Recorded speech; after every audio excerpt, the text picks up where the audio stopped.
আছে খরচটা কমানো খুবই কঠিন, কিন্তু ইনকামের দিকটা আমরা বড় করতে পারবো। Yes or no? Yes.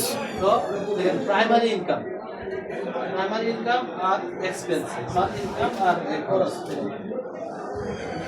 কত ইয়া, তাহলে সেকেন্ডারি ইনকাম দেখেন।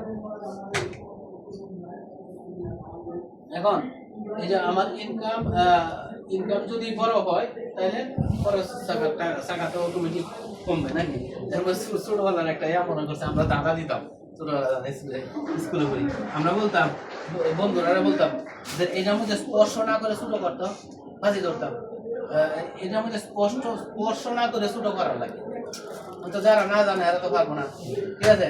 মানে স্পর্শ করে আছে না মানে ছোট করা যায় নাকি? কিন্তু যারা বুদ্ধের সাথে আরেকটা বড় রেখা টানলে অটোমেটিক ছোট হয়ে গেছে নাই?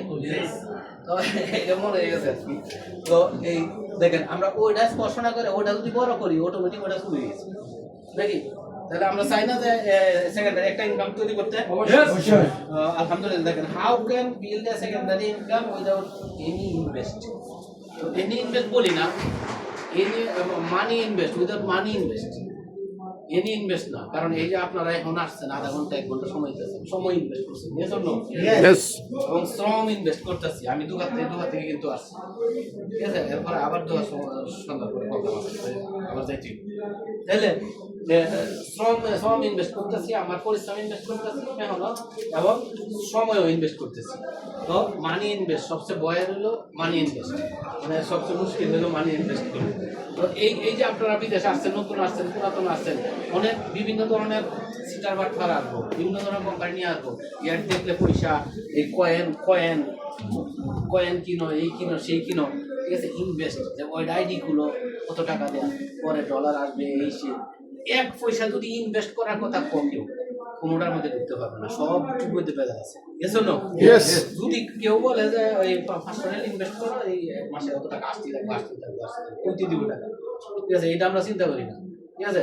এই যে ইউনিফেট টু ভাইরাস ইনভেস্ট, ইউনিফেট টু অনেকের প্রফিট বানায় যাচ্ছে, কইছে 1 লাখ টাকা রাখো 2 লাখ হয়ে যাবে, 3 লাখ হয়ে যাবে, কইতে দিব এটা চিন্তা না করে কিন্তু আমি গুরু বা সরস্বতী বিধি করে লাগাই দিছি, এবং হালাল হবো না হারাম হবো এটা চিন্তা করছি না, ঠিক আছে? মানি গেম কিন্তু ইসলামে পুরোপুরি হারাম, টাকায় টাকা নেয়, এটা পুরোপুরি হারাম ইসলাম, এবং ওটার মধ্যে রিস্ক আছে, ঠিক আছে? তো এই জন্য দেখেন এই যে আমাদের ডিএক্সএন দেখেন, ডাইরেক্ট সেলিং কোম্পানি। ডিএক্সএনটা হলো আমাদের এই যে বুঝাইলাম, এটা হলো ডাইরেক্ট সেলিং কোম্পানি, মানে এটা মানে customer to customer direct selling company. এবং যত ডাইরেক্ট সেলিং কোম্পানি আছে 15,000 প্লাস কোম্পানি আছে ডাইরেক্ট সেলিং, ওইগুলোর মধ্যে ডিএক্সএন হলো 15তম র্যাঙ্কিং এ, জানি না ইনশাআল্লাহ। তো 15তম দেখেন এই ডিএক্সএন এর গ্রোথ দেখেন, 2009 কত ছিল? 40, হ্যাঁ? 2011 কত? 28, 2014 25, 2015 24তম হয়েছে, 2017 22, এরপরে এখন 15তে আছে, আরো আগে যেতেছে, ঠিক আছে? এই দেখি তো ইন্টারন্যাশনাল মার্কেটিং রিপ্রেজেন্টেটিভ এখন বিজনেস যদি আপনি করেন, দেখেন এই বিজনেস গুলা করলে রিস্ক আছে নি? যে আমি গতকাল একজনের সাথে দেখা হয়েছে, কাতারে সুপার মার্কেট ছিল, আমারই বিজনেস পার্টনার, ওখানে ধরে কিরা করছে যে প্রোডাক্টের ডেট আছে পৌঁছে যায়